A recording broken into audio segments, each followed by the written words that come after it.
Esse vídeo aqui é um vídeo meio aleatório, né, comparado com o tipo de vídeo que normalmente eu faço. Normalmente, eu faço vídeo de quê? Normalmente, eu faço vídeo de desenvolvimento pessoal e tal, mas eu vi esse vídeo aqui e pensei, rapaz, esse é um vídeo muito bom pra eu fazer react, né? Não que eu vou acrescentar muita coisa aqui, porque, pô, velho, o nome do canal é Neurociência Descomplicada. Provavelmente esse cara é neurocientista, coisa que eu não sou, obviamente. Então, eu não vou saber falar igual o cara fala, né? Mas talvez eu consiga agregar, né, com as minhas experiências que eu tive na minha vida, né? Relacionado ao que ele vai falar aí, entendeu? E, obviamente, vou deixar o link do vídeo na descrição e é isso. Depois, quem assistir isso aqui, passa no canal do cara. O que será que acontece no cérebro das pessoas que estão dentro do transtorno do espectro do autismo? Oi pessoal, meu nome é Bruno, eu sou neurocientista, biomédico, pesquisador e mestre em ciências. E nesse vídeo aqui eu vou falar com vocês sobre quais que são as possíveis causas, as explicações neurobiológicas para o desenvolvimento do transtorno do espectro autista. O transtorno do espectro autista é um transtorno do neurodesenvolvimento. Os transtornos do neurodesenvolvimento são um grupo de condições com início no período do desenvolvimento cerebral, que tipicamente se manifestam cedo, em geral, antes de a criança ingressar na escola, sendo caracterizado por déficits no desenvolvimento que acarretam prejuízos no funcionamento pessoal, social, acadêmico ou profissional. Esses déficits variam bastante de pessoa para pessoa, mas em geral, eles podem permear diferentes esferas da vida social. Tá, comigo aconteceu basicamente o seguinte, o meu era tão, mas tão leve, né? Leve, né? Sim, leve comparado com o que era considerado autismo na época, né? Que meu pai e minha mãe não descobriu quando eu era criança. Eu fui descobrir com 18 anos de idade, quando eu fui fazer a avaliação neuropsicológica. Tanto que o vídeo tá aí por causa disso. Mas demorou muito pra descobrir. Quando eu era criança, eu era realmente diferente demais das outras crianças. Eu não parava quieto, não sabia falar, aprendi a falar com 4 anos de idade, entendeu? Demorei pra andar também, comecei a andar, eu acho que quase 3 anos de idade eu comecei a andar. Eu tive um desenvolvimento muito tardio nisso, né? Coordenação motora, desde criança minha coordenação motora é horrível. Isso tá relacionado com o autismo também, né? Porque pode sim afetar esse tipo de coisa. Problema social não preciso nem falar, né? Como não sabia falar, vocês imaginam como é que era eu pra socializar, né? Aí por causa disso, e outros motivos também, eu sofria bullying, né? Quando eu era criança, fazendo com que a pessoa possa ter sérios problemas de comunicação, interação social, aprendizado de linguagem e até mesmo impactando bastante na vida profissional. Especificamente, o transtorno do espectro autista se caracteriza por déficits na comunicação, interação social e em padrões repetitivos específicos de comportamento. Bem, esses déficits na comunicação social e interação social podem apresentar diversos sintomas diferentes que vão desde a pessoa poder ficar desviando o olhar, como também ter dificuldade de entender alguns processos de interação social. Isso aconteceu muito comigo. Foi mal, gente, mas eu vou ficar realmente pausando o vídeo muitas vezes pra falar, dar um comentário ou outro, né, relacionando com a minha vida. Mas isso aconteceu muito comigo. Principalmente o de ficar desviando o olhar. Acontece até hoje, velho. Até hoje eu converso com a minha mãe e eu não consigo olhar direito muito tempo seguido pro olho dela. Tanto que eu não tô conseguindo focar na câmera aqui. Meus olhos não ficam assim, entendeu?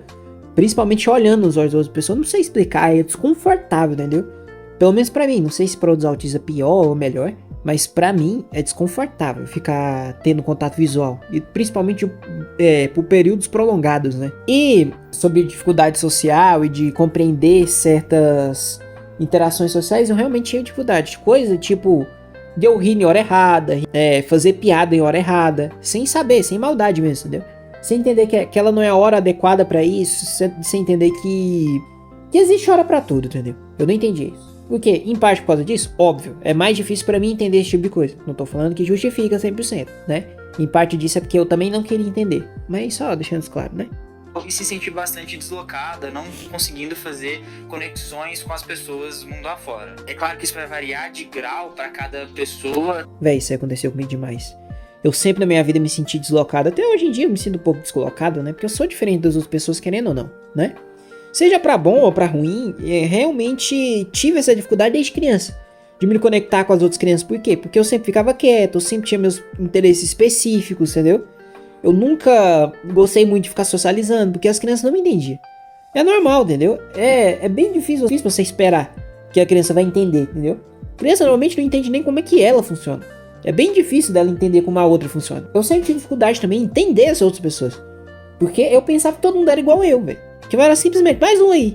tendo alguns autistas uma grande dificuldade de deficiência na comunicação, muitas vezes até mesmo nem conseguindo se comunicar direito com as pessoas, e outros autistas já vão ter maior facilidade em se comunicar, mas ainda vão ter alguns problemas de entender certas interações sociais ou de compreender papéis nessas interações sociais. Além disso, falando especificamente sobre os padrões repetitivos de comportamento, é muito comum que as pessoas que estão dentro do diagnóstico do transtorno do espectro autista acabam tendo esses padrões repetitivos que podem ser coisas como a ecolalia, que é repetir as palavras que as pessoas estão falando, ou até mesmo palavras que eles mesmos falaram, ou ter a necessidade de ficar repetindo movimentos contínuos, principalmente... Olha, desde criança eu tenho muito esse hábito, né, de sair repetindo o que eu falo. Não é nem que eu nunca, né, às vezes acontece sim, mas essa de ecolalia, de ficar realmente repetindo o que os outros falam, é bem difícil de acontecer comigo. Normalmente acontece eu sair repetindo a mesma coisa, falar a mesma coisa. Tipo, algo que eu gosto, que eu gostei de falar uma vez, eu falar 1000 vezes a mesma coisa. Quando tem uma piada, 1000 vezes a mesma piada. Entendeu? Esperando que a pessoa vá ter a mesma reação que ela teve da primeira vez, o que obviamente não acontece. Em momentos de estresse. Mas o ponto principal desse vídeo aqui não é falar sobre os sintomas, uma vez que eu já fiz um vídeo aqui no canal falando sobre quais são os principais sintomas do transtorno do espectro autista. Nesse vídeo eu quero explicar por que será que isso acontece? Quais que são as hipóteses da neurociência para explicar o desenvolvimento desse transtorno? Os primeiros estudos realizados para tentar entender quais são as diferenças entre um cérebro de um paciente do espectro autista e um cérebro neurotípico, um cérebro de uma pessoa que não está dentro desse espectro, conseguiu trazer para a gente algumas informações relevantes no que se refere ao tamanho, a circunferência da cabeça. Sim, é meio estranho, mas os primeiros achados perceberam que ocorria um aumento significativo na circunferência da cabeça das crianças autistas a partir de 12 meses de idade, quando você comparava esse crescimento dito normal nas pessoas neurotípicas. E esse crescimento era bastante desproporcional em relação ao peso e altura, ou seja, uma criança autista, por mais que tivesse certa altura, tinha uma circunferência maior de cabeça do que outras crianças que tinham a mesma altura ou o mesmo peso dela. Além disso, alguns estudos retrospectivos perceberam que havia um aumento acelerado do crescimento craniano, do crescimento da circunferência da cabeça em crianças autistas durante o período de desenvolvimento de 1 a 2 anos, isso sendo, diagnosticado a partir dos 4, 5 anos. É claro que isso não significa causalidade, ou seja, que claramente todas as pessoas que têm uma circunferência um pouco mais desproporcional estariam classificadas como pessoas que têm um transtorno do espectro autismo. Porque os estudos eram retrospectivos, um desenho de estudo que não é muito capaz de mostrar pra gente causalidade. Mas o ponto importante é que outros estudos conseguiram confirmar que existiam alterações significativas até mesmo no volume de encéfalo. De fato, alguns estudos conseguiram demonstrar que existia tanto um aumento da circunferência craniana quanto um aumento do volume do encéfalo em pessoas que estão diagnosticadas com transtorno do espectro autismo, quando você compara com o volume do encéfalo de pessoas neurotípicas. Ou seja, é como se não somente a cabeça fosse maior, como também o cérebro fosse maior em certa medida. A grande questão até então não resolvida é o que poderia explicar isso? O que poderia explicar esse aumento craniano e esse aumento até mesmo do volume cerebral? Existem várias hipóteses diferentes para tentar explicar por que isso estaria acontecendo e também tentar explicar o que está acontecendo de diferente no cérebro de uma pessoa autista. Alguns estudos mostraram que possivelmente ocorre um aumento significativo na quantidade de neurônios em áreas diferentes do cérebro, fazendo com que possivelmente esse aumento de volume esteja relacionado, na verdade, com uma quantidade maior de células neuronais mesmo. Isso aí, provavelmente vai chegar nessa parte, mas isso aí pode causar, o que normalmente acontece, da pessoa ter sensibilidade ao toque, ter maior sensibilidade auditiva. Por quê? Porque como tem um excesso de neurônios trabalhando ali, e um excesso de sinapses mesmo, de sinais elétricos entre os neurônios, de comunicação entre os neurônios, o que acontece? Qualquer tipo de estímulo físico acaba sendo mais forte para quem é autista, óbvio, Isso varia de pessoa para pessoa, outros sentimentos, outros mais, entendeu?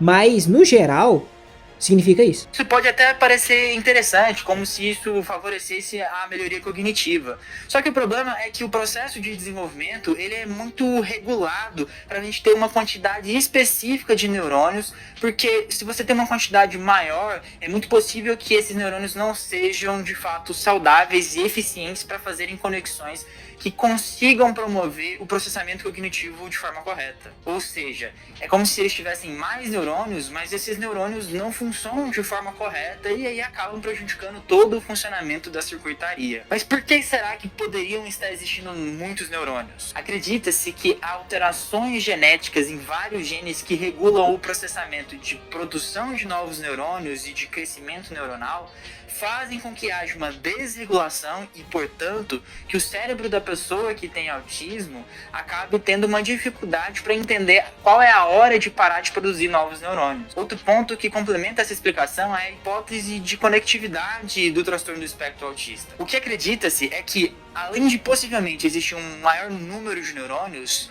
podem existir um maior número de conexões entre esses neurônios, ou seja, um maior número de sinapses.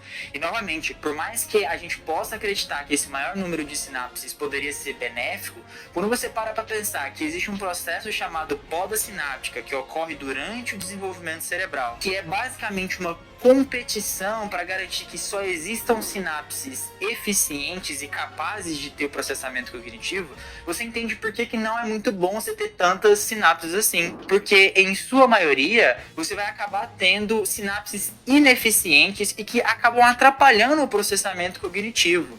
Ou seja, você tem que ter um equilíbrio correto de conexões sinápticas para fazer com que você, de fato, consiga ter o processamento cognitivo necessário para ter todas as funções que o nosso cérebro faz, como a comunicação verbal, a interação social e tudo mais, que são impactadas no transtorno do espectro autismo. Ou seja, possivelmente, alterações genéticas fazem com que haja um prejuízo nesse processo de poda sináptica durante o desenvolvimento cerebral, e isso leva a circuitarias neuronais que vão estar deficientes, que vão estar hiperconectadas, mas de forma ineficiente, fazendo com que o processamento seja anormal, possivelmente causando sintomas do transtorno do espectro autismo. Olhando ainda em questão de funcionamento, é possível que essas alterações em circuitarias possam promover um desbalanço entre sinapses excitatórias e inibitórias, fazendo com que, de forma simples, as áreas que precisam estar ativadas durante aquele processamento não estejam ativadas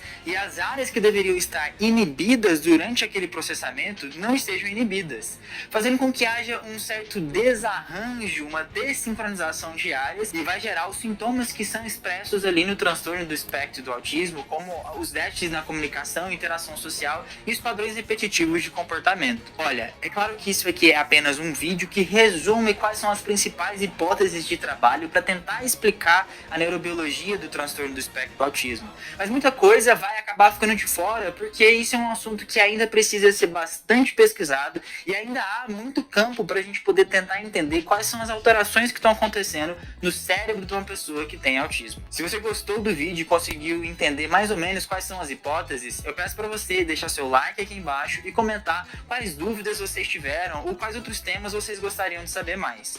Muito obrigado pela atenção e até mais!